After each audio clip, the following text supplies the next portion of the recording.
On September 26th, Mercury stationed retrograde at 25 degrees Libra.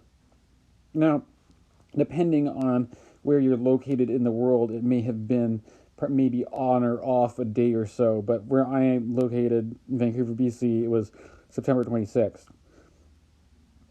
If you want to see what that looks like on an astrological chart, here it is here with Mercury at 25 degrees Libra on September 26th.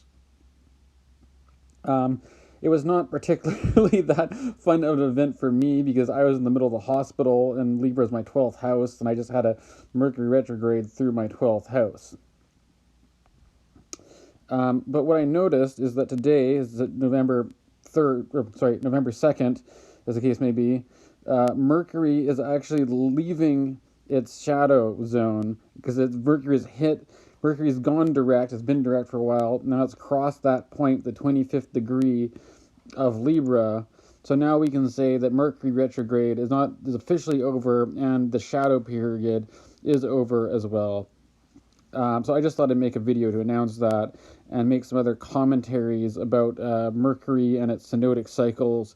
For example, I mean, generally it's a nice thing once Mercury's out of the retrograde shadow period, but if we look at where Mercury's heading, like we got this coming up.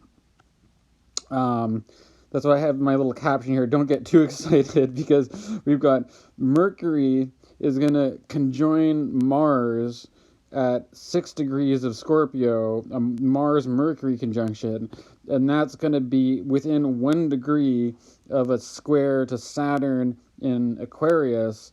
And so that's as if like a Mars square Saturn aspect wasn't interesting enough. You've got Mercury racing through on the fast part of the synodic cycle, just blasting through in a conjunction with Mars. So you got this kind of quick, speedy Mercury thing getting in on this sort of like, kamikaze attack against the Saturn wall. Perhaps, I don't know if that's animating it enough for you, but it's like not exactly the prettiest circumstance that Mercury's heading into. So Mercury retrograde, it gets a lot of talk in pop astrology, but there's other stuff that can happen with Mercury, like getting into a tangle with the 2 classical malefics. So I'd watch out for that. Other interesting things coming up in Mercury news. We have a Mercury Kazimi in Sagittarius. This is more looking down the line. This is November 27th.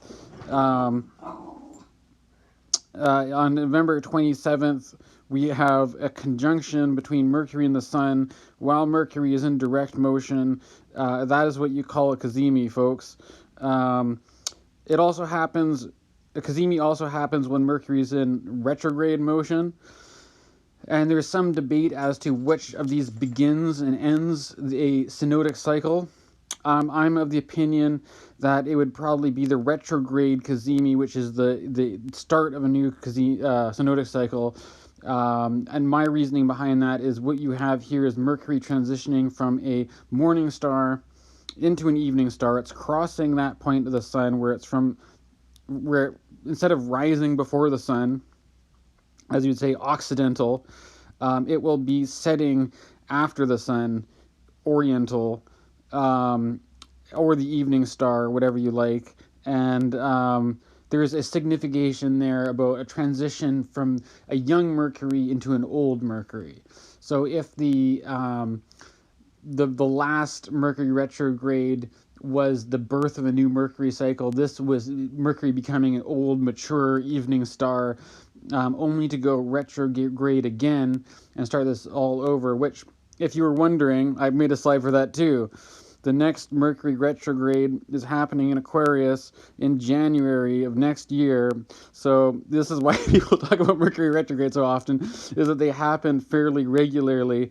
We only have until January 14th until we get another Mercury retrograde.